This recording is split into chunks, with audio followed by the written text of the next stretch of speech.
তৃণমূল কংগ্রেসের সাংসদ কল্যাণ বন্দ্যোপাধ্যায়ের বিরুদ্ধে সরাসরি লোকসভা স্পিকারের দ্বারস্থ প্রাক্তন তৃণমূল সাংসদ কাকলি ঘোষ দস্তিদার।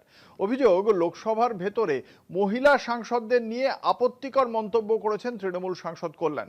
বিষয়টি নিয়ে স্পিকারকে 2 দফায় চিঠি দিয়েছেন কাকলি। পাল্টা নারদ কাণ্ডের প্রসঙ্গ তুলে কাকলিকেই নিশানা করেছেন কল্যাণ।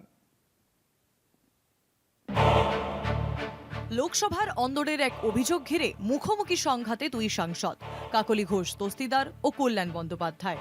একসময় দুজনেই তৃণমূল সাংসদ থাকলেও হালে কাকলি তৃণমূল ত্যাগ করে যোগ দিয়েছেন এনসিপিআই দলে।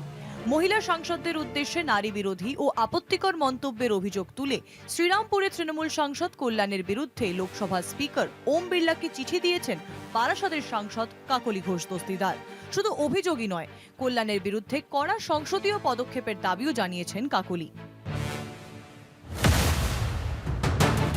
সূত্রের খবর, গত 28শে মে প্রথম চিঠিতে অভিযোগ জানান কাকলি। পরে 10ই জুন দ্বিতীয়বার স্পিকারকে লিখে বিষয়টি দ্রুত নিষ্পত্তির আর্জি জানান। অভিযোগ সামনে আসতেই রাজনৈতিক মহলে নতুন করে চর্চায় উঠে এসেছে দুই নেতার দীর্ঘদিনের তিক্ত সম্পর্ক।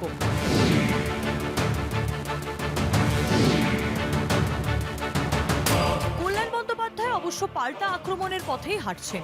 তার বক্তব্য, কাকলির বিরুদ্ধেই তিনি স্পিকারের কাছে অভিযোগ জানাবেন। নারদা কাণ্ডে কাকলির নাম জড়ানোর প্রসঙ্গ তুলে কল্যাণের প্রশ্ন, অভিযোগ যদি গুরুতর হয় তাহলে 1 মাসের বেশি সময় পরে তা সামনে এলো কেন? লোকসভার এই তরজার রাজনৈতিক অভিঘাতও কম নয়, কারণ অভিযোগের কেন্দ্রে রয়েছেন তৃণমূলের অন্যতম সোচ্চার সাংসদ।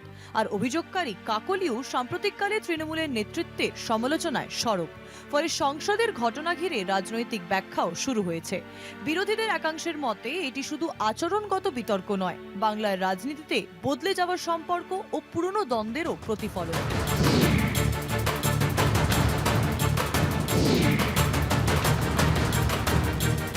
এখন নজর স্পিকারের সিদ্ধান্তে। তবে অভিযোগ পাল্টা অভিযোগের এই পর্ব যে রাজনৈতিকভাবে আরও বিস্তৃত বিতর্কের জন্ম দিল, সে বিষয়ে একমত রাজনৈতিক মহল।